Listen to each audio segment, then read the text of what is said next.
Seoul is one of those cities where you turn a corner and the entire century changes. 3 days is enough to get the shape of it, if you don't waste that time guessing which palace matters and which market is actually worth showing up hungry for. I already mapped out the whole 3-day route in a template, so if you want it, the link's in the description. Seoul rewards showing up in spring or autumn.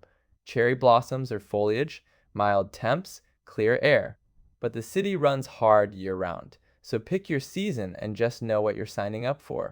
Day 1 is Old Seoul, the biggest palace in the city, a hillside of traditional houses people still live in, and a street that'll sell you everything your suitcase can hold.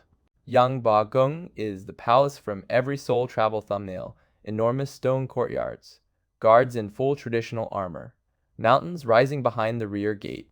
It was built in 1395, burned during the Japanese invasion in the 1590s, sat in ruins for centuries, and was mostly rebuilt in the last 100 years. So a lot of what you're looking at is younger than it pretends to be.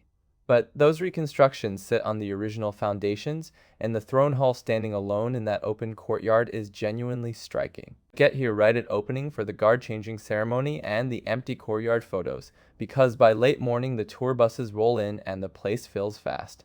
10 minutes on foot from Gyeongbokgung, there's a hillside packed with traditional hanok homes, sloping tiled rooftops cascading down toward modern glass towers in the distance. Bukchon Hanok Village is not a museum. People actually live here, which creates this slightly awkward dynamic where hundreds of tourists parade through photographing someone's front door. These homes have survived roughly 600 years of urban redevelopment because enough residents fought to keep them, even as the rest of Old Seoul got flattened. Follow the numbered viewpoints for the rooftop photos, and duck down a side alley when the crowd gets thick. That's where it suddenly goes quiet and smells like old pine. From Bukchon, it's a short downhill walk to Insa-dong, a pedestrian street that Seoul basically designates as the gift shopping district. The main drag is aggressively touristy, wall-to-wall souvenir shops, but the alleys behind it hide genuine tea houses and small galleries that predate the whole tourist boom. Those side alley spots are worth hunting down, especially if your feet hurt from 2 palace and hill stops and you just want to sit on a warm floor with a cup of citron tea. Carry cash, because the best food stalls and artisan vendors don't take cards, and walk deeper than the main entrance, because the stuff near the gate is the same inventory you'll find at the airport.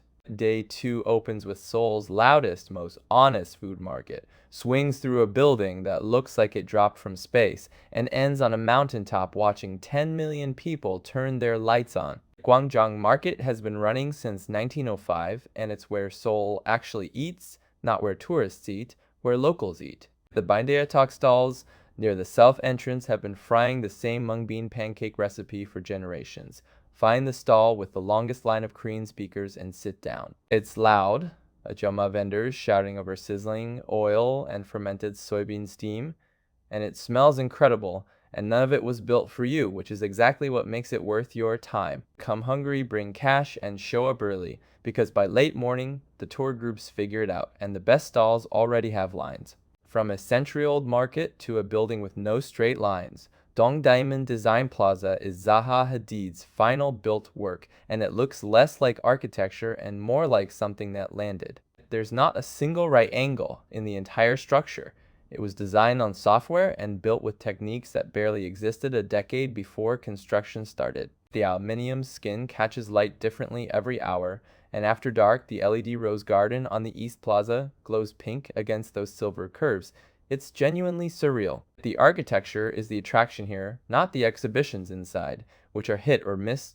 Time a walk the full perimeter, see the roses after sunset, and don't overspend on whatever's showing indoors. That tower you keep seeing from everywhere in Seoul, this is it. On top of Namsan Mountain and going up is the one view that explains why the city looks the way it does. Seoul sits crammed into a mountain-ringed basin, and from the observation deck you can see all of it.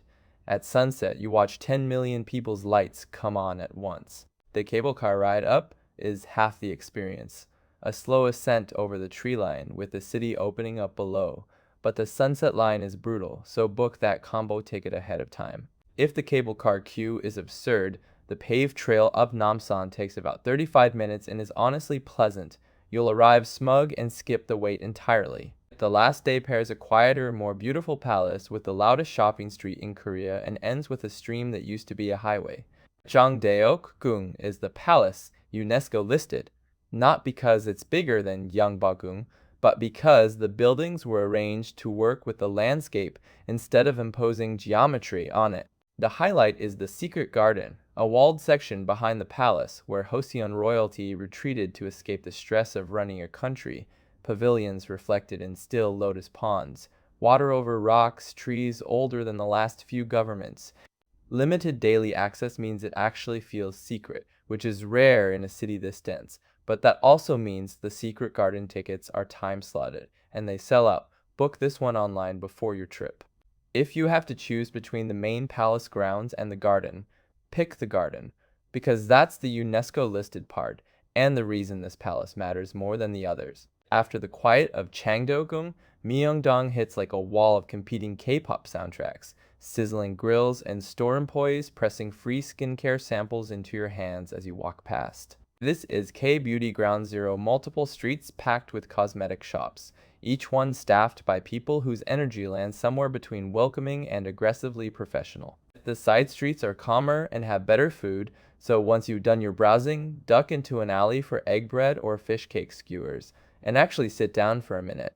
Bring your passport if you're spending real money, tax-free counters exist, and maybe set a mental budget because the packaging is beautiful and the salespeople are extremely good at what they do.